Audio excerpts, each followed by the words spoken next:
Om Sai Ram. Today I begin reading chapter 2 from Sri Sai Satcharita.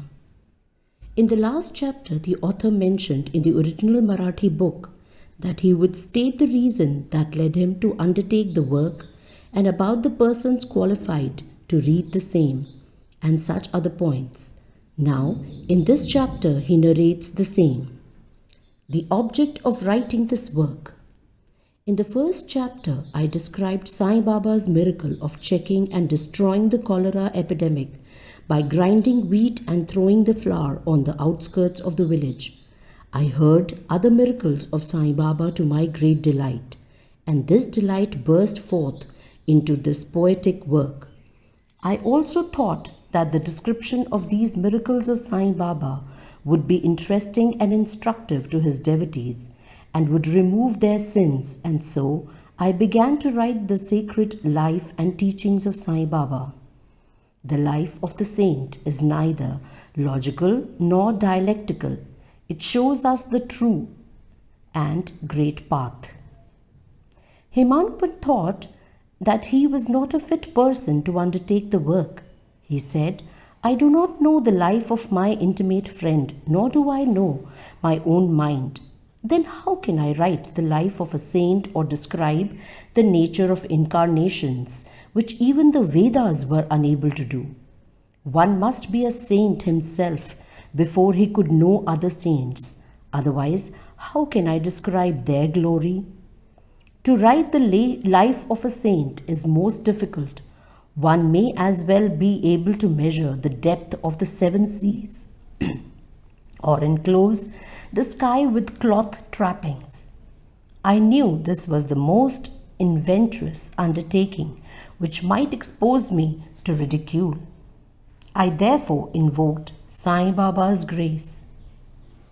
The premier poet saint of Maharashtra, Sri Dhyaneshwar Maharaj, has stated that the Lord loves those who write the lives of saints, and the saints also have their own peculiar method of assigning the service which the devotees long for. The saint inspires the work. The devotee becomes only an indirect cause or an instrument in achieving the end. For instance, in 1700 Shaka year, the poet Mahipati aspired to write the lives of saints. Saints inspired him and got the work done.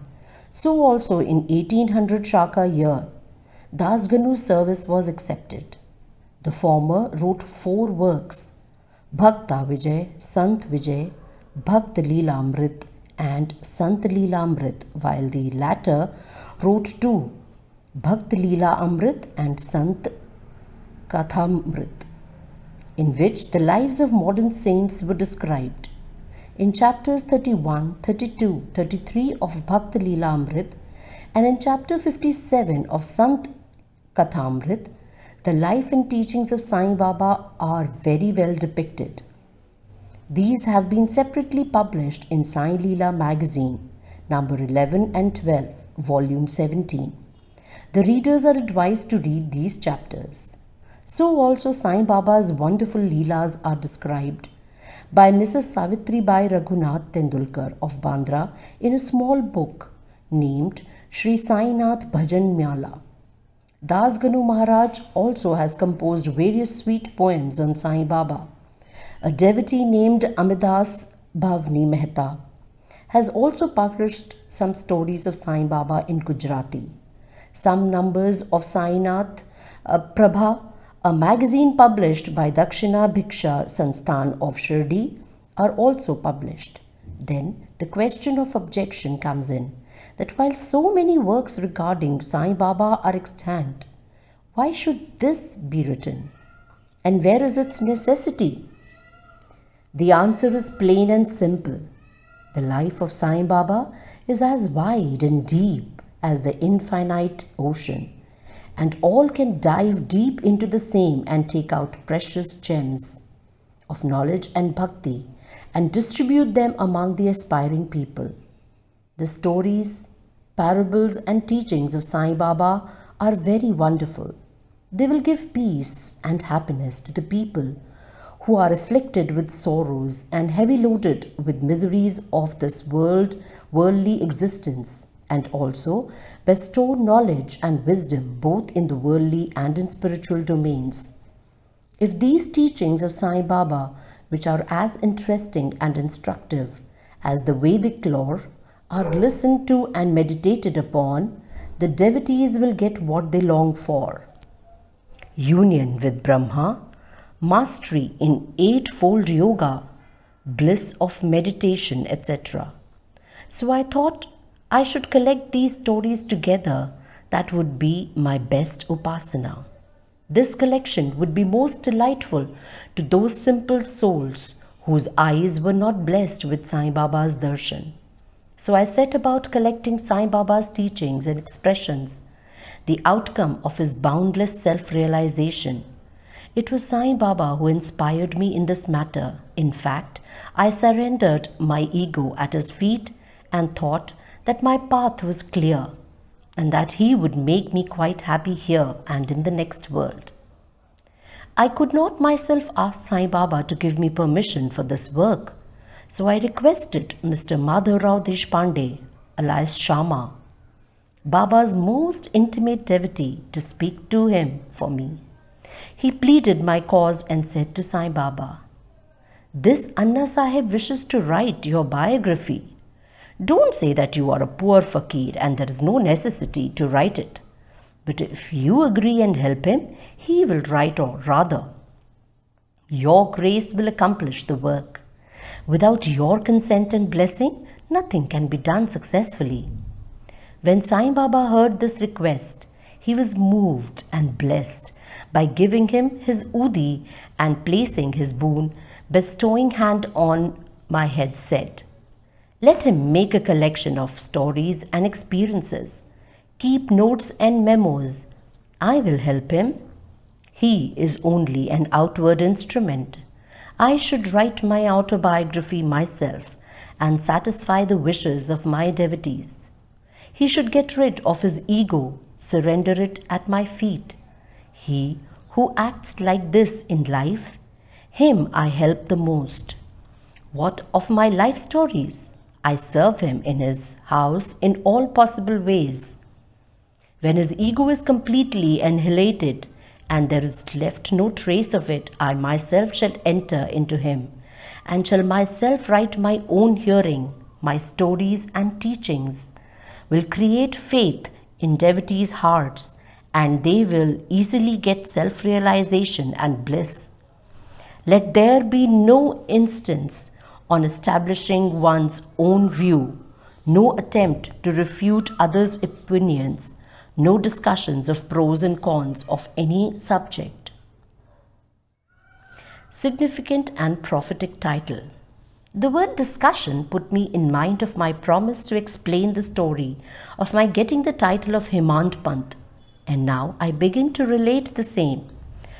I was on close friendly terms with Kaka Sahib Dikshit and Nana Sahib Chandorkar. They pressed me to go to Shirdi and have Baba's darshan, and I promised them to do so. But something in the meanwhile turned up which prevented me from going to Shirdi. The son of a friend of mine at Lonavala fell ill.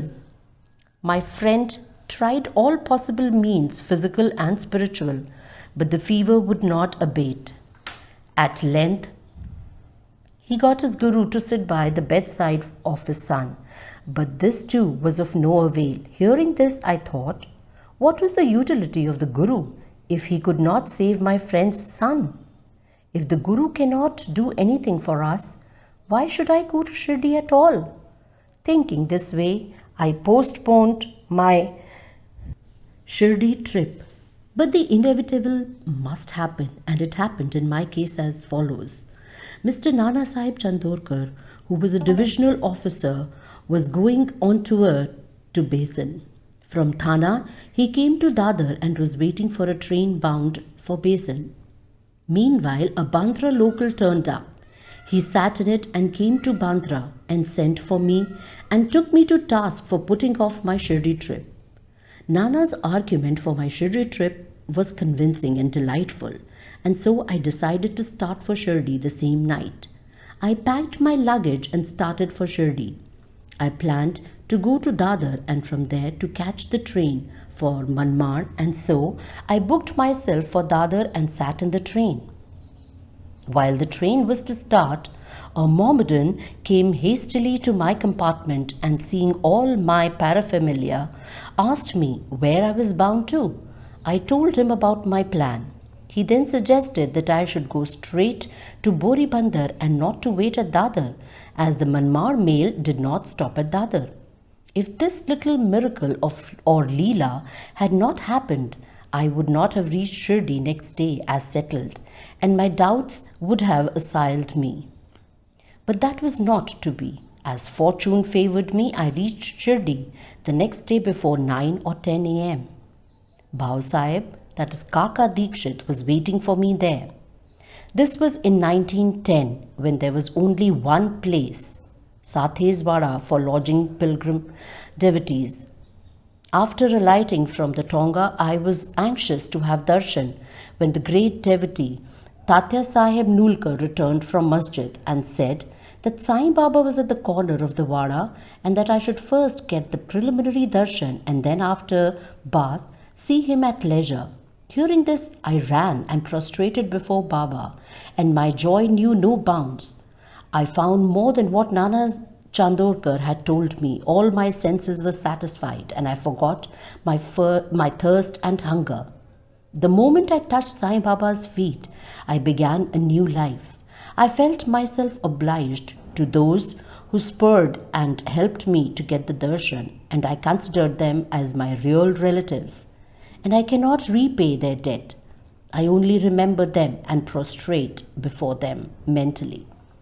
The peculiarity of Sai Baba's darshan, as I found it, is that by his darshan our thoughts are changed.